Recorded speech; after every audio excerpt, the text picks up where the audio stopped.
চিলিকে 1-0 গোলে হারিয়ে কোপা আমেরিকার কোয়ার্টার ফাইনালে আর্জেন্টিনা। ম্যাচের একেবারে শেষ সময়ে লাউতারো মার্টিনেজের গোলে জয় পায় বর্তমান চ্যাম্পিয়নরা। আগের ম্যাচে কানাডাকে হারিয়েছিল লিওনেল স্কালোনির দল। এই গ্রুপের আরেক ম্যাচে পেরুকে 1-0 গোলে হারিয়েছে কানাডা।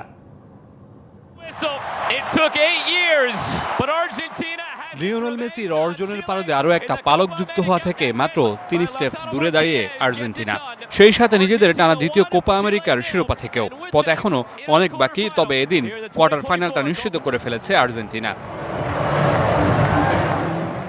ঢালাইয়ে দৃঢ়তা, নির্মাণে নিশ্চয়তা, প্রিমিয়ার সিমেন্ট, ঢালাইয়ের রাজা। চিলির বিপক্ষে শুরু থেকে আক্রমণাত্মক ফুটবল খেলে আলবিসেলেস্তারা।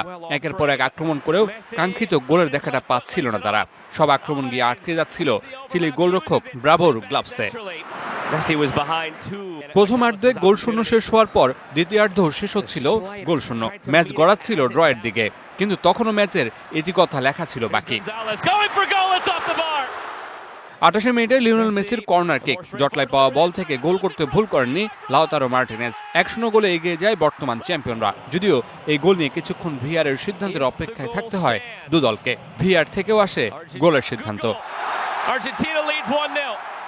ম্যাচের যোগ করার সময়ে লিড আরও বাড়াতে পারত আর্জেন্টিনা। ডান পাশ দিয়ে ডি মারিয়া লম্বা